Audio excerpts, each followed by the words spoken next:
200-ыг дамнан уншигчдын сэтгэлийг хөдөлгсөөр буй эмэгтэй зохиолч Жейн Остин бол Английн уран зохиолын үнэт үгийг бүтээлсэн дуугуйн татлаа хүчрхэг дуу хоолойтой нэгэн байв. Түүний зохиолууд өнөө цагийн романы хэлбэр, сэдэв, дүр бүтээлтэнд асар их нөлөө үзүүлсэн бөгөөд эмэгтэй хүний байр суурь, нийгмийн шударга бус байдал, хайр дурлалын жинхэнэ мөн чанарыг гүн гүнзгий тусгасан байдаг. Жейн Остин нь 1775 оны 12 дугаар сарын 16-нд Английн Хэмпшир хэмээх жижиг тосгонд төржээ. Тэрээр гэр бүлийнхээ 8 хүүхдийн 7-р нь байв. Эцэг нь сүмийн пастор ба боловсралтай эр хүн бөгөөд гэртээ асар их номтой боловсролын орчин бүрдүүлсэн байв. Жейн багасаа л уран зохиол дуртай, ах эгч нарынхаа дунд инээдэмтэй бичвэр уншиж өгдөг сэргэлэн охин байжээ. Тэр 12 настайгаасаа богино өгүүлэлэг, жүжиг, шүлэг бичиж эхэлсэн бөгөөд эдгээр бүтээлүүд нь хожим Juvenile нэртэй цуврал болон хэвлэгдсэн юм. Жейн Остин тухайн цаг үед эмэгтэй хүний боловсрол хязгаарлагдмал байсныг биеэр мэдэрч өссөн. Боловсрол эзэмших эрх, эд хөрөнгө залхамжлах боломжгүй байдал, зөвхөн сайн гэр бүлтэй гэрлэх замаар л амьдралаа баталгаажуулах нийгмийн дарамттай нүүр тулгарч байлаа. Тэр энэ бүхнийг игц харж уран зохиолоор дамжуулан эсэргүүцэж, шүүмжилж чадсан гэдэг. Жейн Остины анхны томоохон роман болох Sense and Sensibility буюу Мэдрэмж ба ухааныг 1795 онд бичиж эхэлсэн ч 1811 он хүртэл хэвлэгдээгүй. Энэ үед тэр зөвхөн By a Lady буюу нэгэн эмэгтэй нэрээр номоо гаргасан нь тухайн үеийн нийгмийн хүйсийн ялгаа, эмэгтэй хүний үзэл бодлыг үл тоодог байдалтай холбоотой. 1813 онд түүний хамгийн алдартай роман болох Pride and Prejudice буюу бардамнал ба өрөөсгөл хэвлэгдсэн бөгөөд нийтлэл гармагц олонний анхаарлыг татсан. Энэ зохиолын гол баатар Элизабет Беннет бол Жейн Остины өөрийн үзэл бодлыг тусгасан дүр гэж үздэг. Түүний зохиолуудын онцлог нь хайрын тухай мэт санагддаг, гүн гүнзгий нийгмийн шүүмж, ёс суртахууны асуудал агуулгаддаг. Жишээ нь Эмма буюу 1815 онд бичигдсэн зохиол нь эмэгтэй хүн өөрийн хүсэл, үзэл бодлоор амьдралаа жолоодож чадна гэдгийг харуулсан.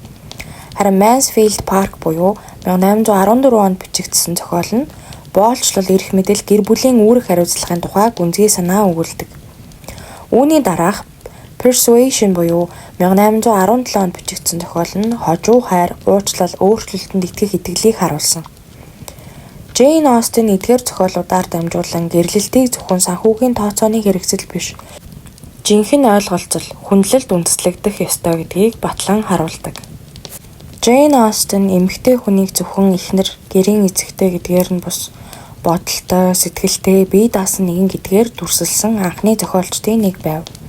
Түүний баатрууд ухаалаг, шүүмжлэлтэй, сэтгэлгээтэй, хайр сэтгэлтэй үнэнч хүмүүс байдаг. Pride and Prejudice зохиолын Elizabeth Bennet, Emma зохиолын Emma Woodhouse, Persuasion зохиолын Anne Elliot зэрэг дөрүүд бүгд өөрийнхөөрөө байхын төлөө тэмцэгч эмэгтэйчүүд байлаа. Жейн Остин 1817 оны 7 дугаар сарын 18-нд 41 наснда нас барсан. Тэрээр нас барах хүртлээр эгчтэйгээ хамт амьдарч, үргэлж бичиж, засаж, шүүлт хийсээр байв. Амьд ахуйдаа зөвхөн 4 роман л хэвлэгдсэн ч нас барсныхаа дараа Northanger Abbey болон Persuasion 2 романыг дүүн хэвлүүлжээ. Тэр насан туршдаа зохиолуудаа өөрийн нэрээр гаргаж чадаагүй ч хожим 19-р зууны сүүлээс эхлэн уран зохиол судлаачид түүнийг эмэгтэй хүний оролцоог тодруулсан, роман зохиолын хэлбэрийг өөрчилсөн суут уран бүтээлчээр хүлээн зөвшөөрсөн гэдэг. Өнөөдөр Жейн Остин бол дэлхийд дахинд хүлээн зөвшөөрөгдсөн зохиолч. Түүний зохиолууд дэлхийн 30 гаруй хэлний орчуулагдаж 100 гаруй удаа дэлгэцийн бүтээл болон амилсан. Pride and Prejudice, Emma, Sense and Sensibility зэрэг зохиолууд Netflix, BBC, Hollywood-ийн кино студийн хамгийн олон удаа дахин бүтээсэн бүтээлүүдийн нэг. Мөн Англид түүний төрсэн газар болох Chowton тосгоны гэр музей болон олон нийтэд зориулсан Jane Austen Festival жил бүр зохион байгуулагддаг. Олон мянган уншигч түүний дөрүүдийн хувцас өмсч зохиолын үйл явдлыг амлуулдаг. Жейн Остин гэх эмэгтэй хүний дотоод ертөнц, бодол санаа, сэтгэлийг маш нарийн гүн гүнзгий илэрхийлсэн анхны зохиолчдын нэг. Тэрээр хизээж тэмцэгч, ил тодоор үзэл бодлоо илэрхийлдэг хүн байгаагүй ч түүний зохиолууд өөрчлөлтийн том давлгааг эхлүүлсэн гэдэг. Джейн Остин бидэнд дараах зүйлийг сануулдаг. Эмэгтэй хүн ухаалаг, хайрлаж чаддаг, өөрийгөө ойлгодог байх хэрэгтэй. Эцэст нь хэлэхэд Джейн Остин бол зөвхөн роман бичсэн эмэгтэй зохиолч биш. Тэр бол өөрчлөлтийн эхлэл дуугүй хувьсгалж байлаа.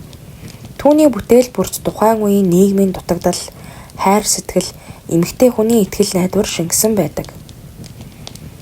Хэрвээ өнөөдрийн бичлэг маань та нарт таалагдсан бол лайк болон subscribe дараад дараагийн түүхүүдээр хамтдаа аялцгаая.